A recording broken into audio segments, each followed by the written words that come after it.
Did Moses always know he was an Israelite, or was it a big secret? We're going to talk about that today on Wake Up to the Bible. I'm Daniel Kaplan. I'm here with my father, Dr. Kaplan, and together we're going through the books of the Bible, Genesis through Deuteronomy, over the course of this year. We're reading a little bit every day. Today we are reading Exodus 2:11 through 25. I'm going to be reading from the Robert Alter translation, and then we'll discuss what we read.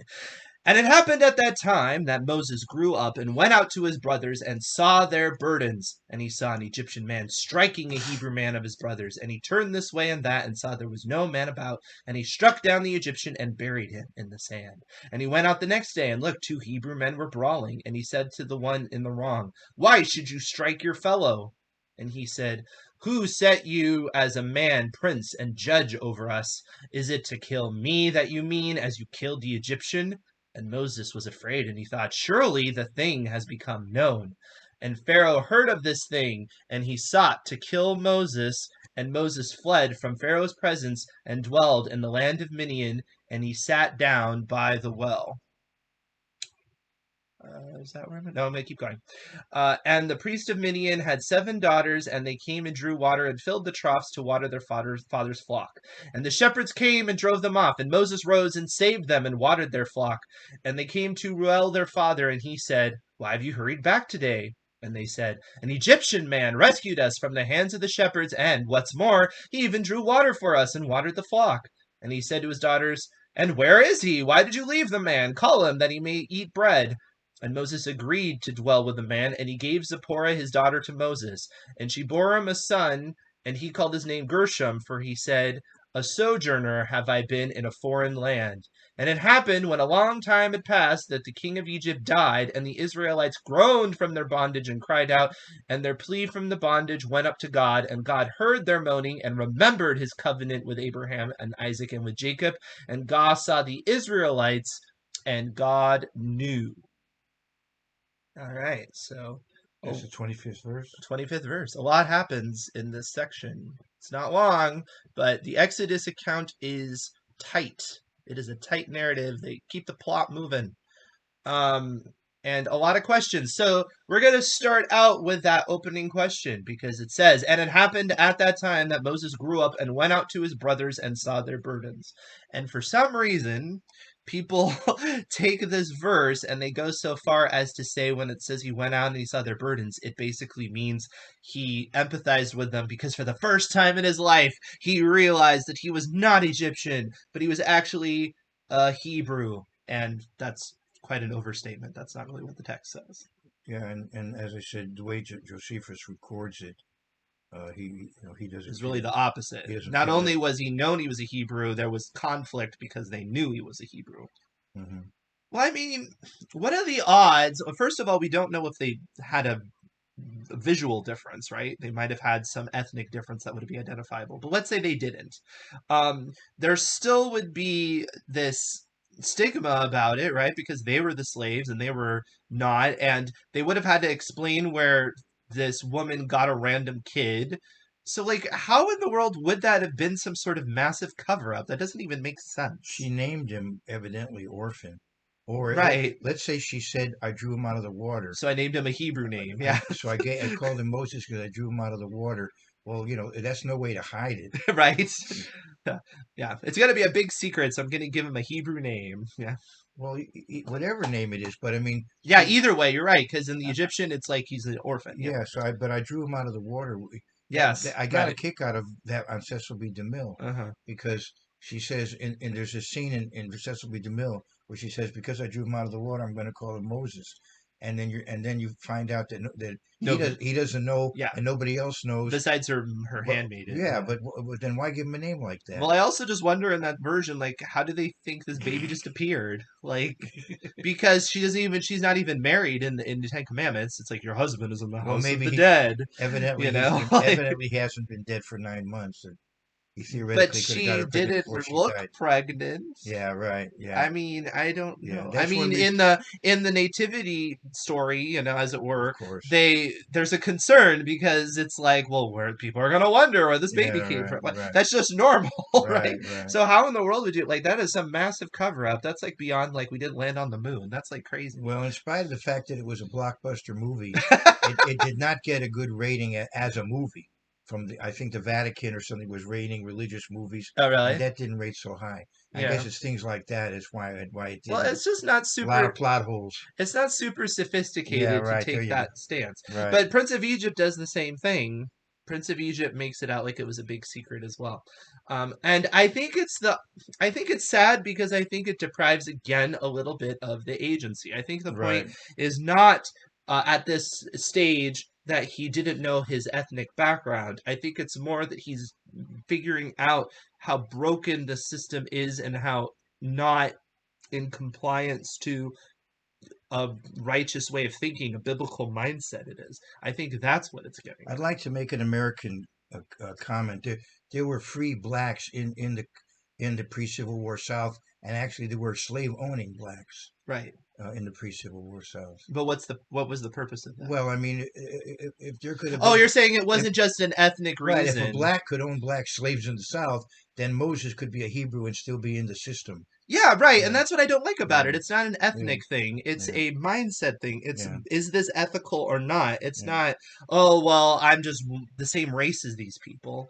I think that undermines the biblical point. The point is that even if he hadn't been the same race, it still wouldn't be right, right? It's still anti the biblical mindset. But he says, he saw the Egyptian man striking, and then he looks around to make sure nobody is there, and then he strikes down the Egyptian and buries him in the sand.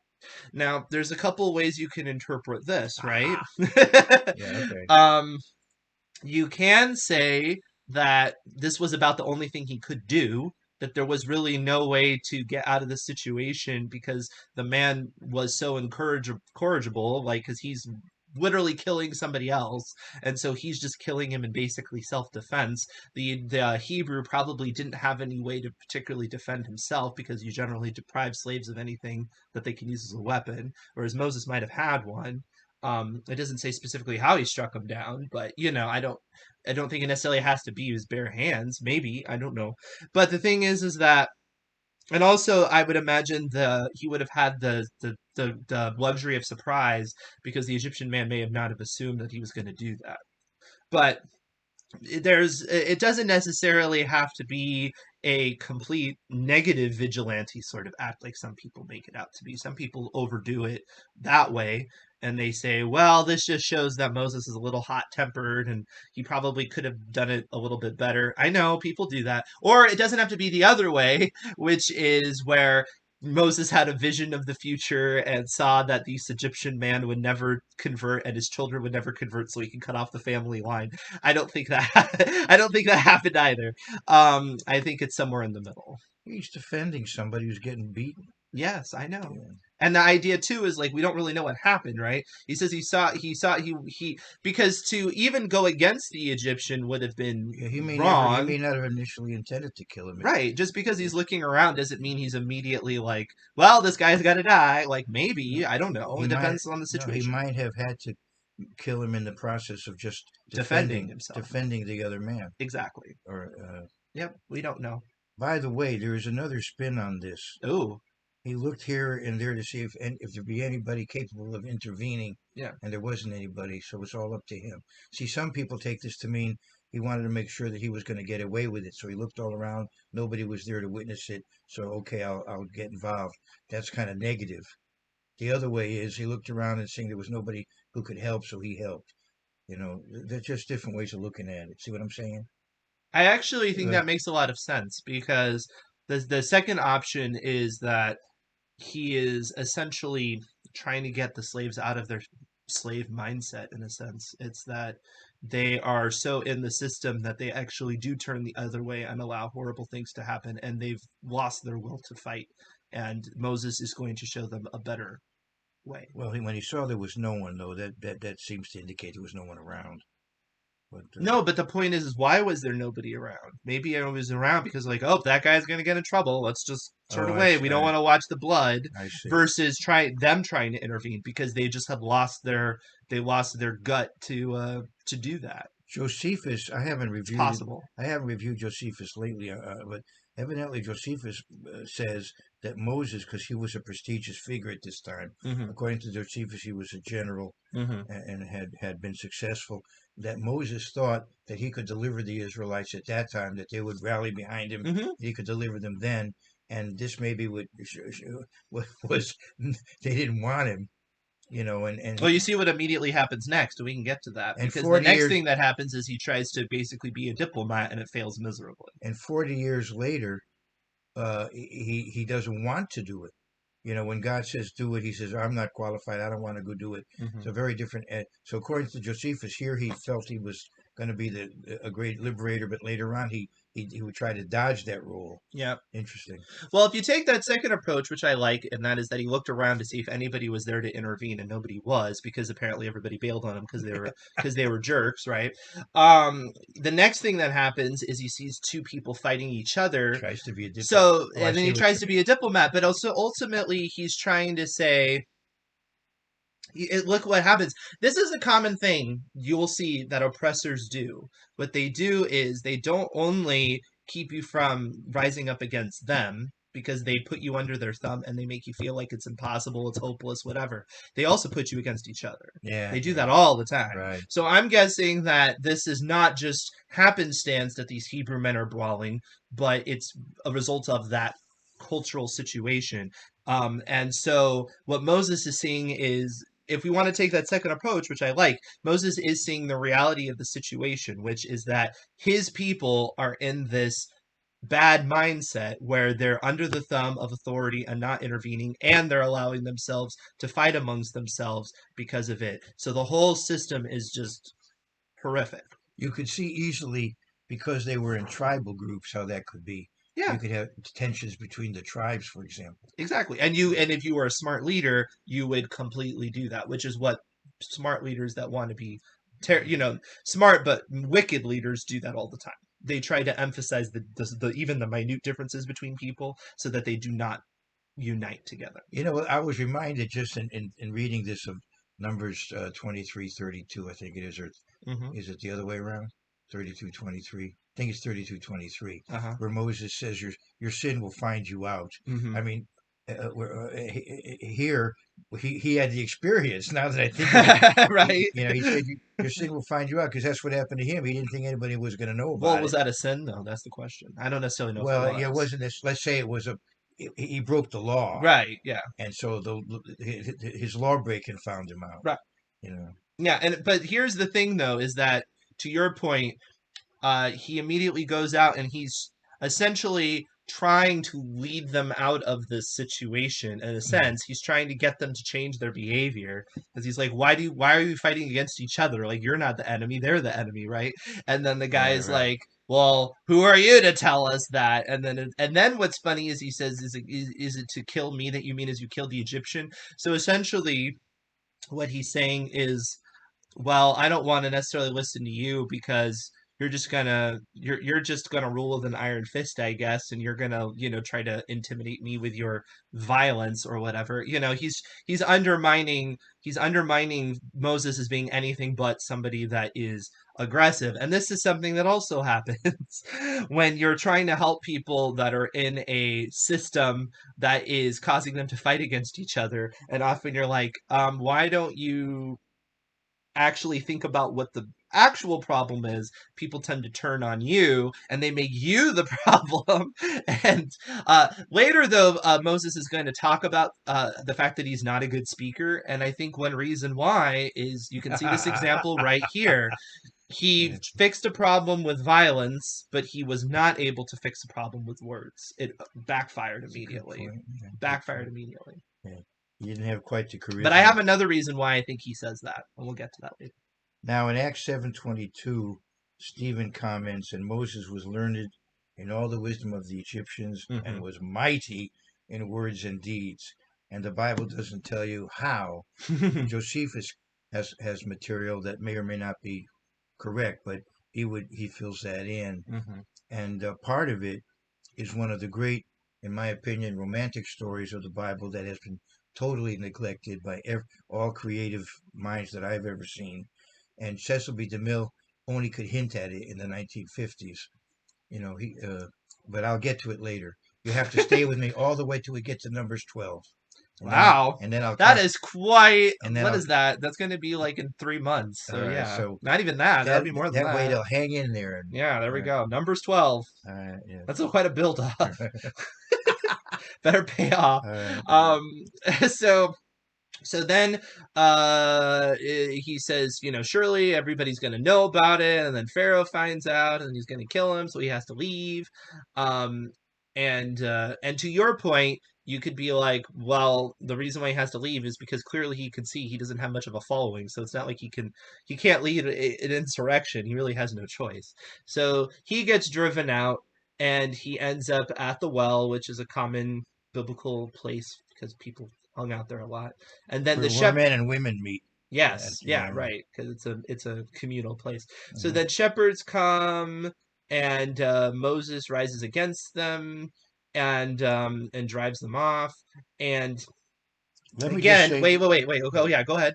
he was already living in Midian when this happened, so this is not his first encounter with that area. Yeah, because it says he dwelled He's in the already land of there. Midian. Yeah, he's already there. Yeah. Well, because later we get an idea of his age, and there's quite a gap. Because isn't he 80 when he sees the burning bush? Right, Like he's that? 40 when he flees Egypt. Right, so there's a big gap of time. Right. So anyway, though, here's another example of Moses not using words but using action to solve a problem. So we have out of the three examples we get, no, the three examples we get, 2 times he's successful for action, 1 time he's not successful for talking. Just keep that in mind.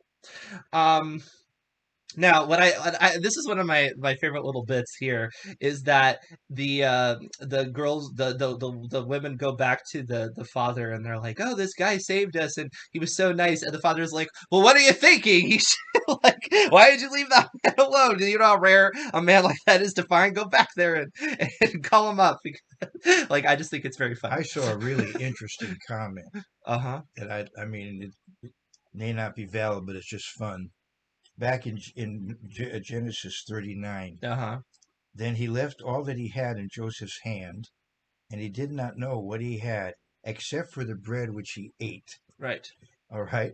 Now let's go to Exodus 2. And what does Jethro say?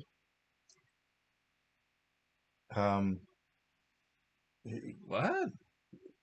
Call him that he may eat bread? Yes. So here's what the Jewish tradition is. Okay. When it says that he kept everything from him except the bread which he ate, it's a euphemism for his wife. So when he calls him up, he's like, call him up so I can marry him off. Yeah, so I've got all these 7 daughters.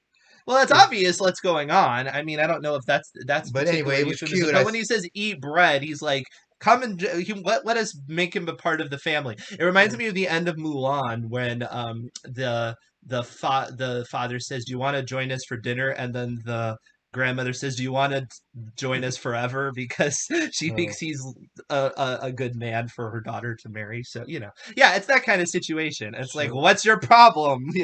Can't you see a good thing when you got it? Yeah, so I want to overdo that, but I thought it was cute. Yeah, no, that is cute. I think that's fine. I don't think that's a problem. I mean, that's cool. Obviously, bread is associated with abundance and fertility and stuff like that. So I don't think it's such a stretch. Hospitality, yeah. So anyway, and also you see immediately it says, Moses agreed to dwell with man, and he gave Zipporah his daughter to Moses, which there might have been a period of time. It doesn't have to be instant, but not of course. I don't know. It could have been instant. Doesn't say. Yeah, theoretically. That was done. Yeah, theoretically. Yeah. And then she look what happened with Joseph. Yeah, right. That was rather fast. Yeah. Joseph? Yeah, when they gave him a wife. Oh, right. Yeah. Maybe that might have not taken very long either. No.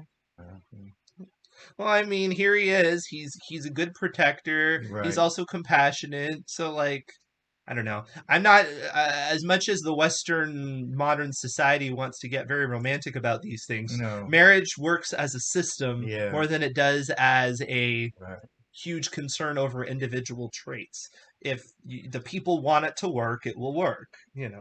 I want to also They have say, to want it to work, and they have to be biblically minded people. If you are, then obviously you can marry anybody because you're not going to have a miserable life when you're with another biblically minded spouse. we can clarify. There's I could say a lot more about that. Well, we'll get there because there's other stuff about marriage and Good, the yeah, law. rather than getting off on it now, but I did want to make a comment that it is inappropriate to think that they were in bondage for 4 centuries. That's not the situation. Mm-hmm. The 4 centuries goes back to the time they were in Canaan, Mm-hmm. and they were a minority there. They were vulnerable there. They had their ups and downs, and so that was all part of the exile as well in a certain way. Mm-hmm. So and we'll clarify that more as we go along. As we go. But the slavery was obviously not very unpleasant, but it wasn't 4 centuries long. They were in Egypt for about 239 years, I think, total, and so some of that was as slaves, not all of it, obviously. Mm-hmm. Here's another thing that the movies usually get wrong, and that is that the Pharaoh dies and it's a new Pharaoh. Not always, but sometimes they get that wrong. They'll merge them. Well, there might have even been another new Pharaoh because he had 40 years. That's true. Away from there. Yeah. So there might have been a couple of pharaohs in the meantime. Yeah. But so, however, what I do think the movies do get right is that did Moses know people back there, and when you have the plagues and all of that, I'm sure that must have been very difficult, because I'm sure there were people that he knew that got punished, and there there was stuff going on with that, and that's something to keep in mind too. So that's not wrong. It's just the idea they usually give him a very intimate relationship with the new Pharaoh because they want to make it some sort of rivalry, and whether or not that would be the case, I don't know. Very unlikely because he was 80 when he went back. A lot of his people he knew would have been dead. Yeah, but I mean, if he was 80, then other people would have been 80. I don't understand your point. No, but a lot of them wouldn't be Because there's a around. lot of contemporaries and younger people. Right. Because he left when he was 40, right? Right. So that's 40 years worth of people that he could know. Yeah, right. Well, right. That's a lot of people. Right, but then it's a big country too. They wouldn't necessarily all be right there where he's going to see them. No, but for example, with the plagues, he would know that those things are happening to people that he interacted with. Now that's a very good point. Right. People he knew would be suffering. Yes. That's a very good point. Right. Yeah. Right. And then what's interesting, then it goes on and it says the Israelites groaned from their bondage and cried out, and the unbelief in the bondage went out to God, and God heard their moaning, and he remembered their covenant, and God saw the Israelites, and God knew. There is a kind of a reciprocal thing going on here, which is the power of prayer. But you could say, well, wasn't God going to deliver them anyway? And that's a difficult thing to unpack. You have the persistent widow and things like that. But the point that the biblical narrative shows is that it does matter to remind God of his promises. It does matter to plea out to God. In terms of what you want to do with that theologically, that's a whole nother conversation. But the biblical narrative is to do that. For the last couple of millennia, we have been praying your kingdom come, and we're told to do that. We're told to do that. It's not yet, even though not though the date has been set, right? In theory. Right? In theory. Well, we're not going to know it's according to... No, we're not going to know it, but in theory, you would think the date has been set. Although, I guess you could maybe argue that, but I don't think most people would. But that doesn't mean you don't do it, right? So, I don't know. That's, like I said, that's a bigger conversation. All I'm talking about is just narratively speaking. Let's keep in mind that that's here. And in order to struggle, like Israelites do, Israelites struggle. Right.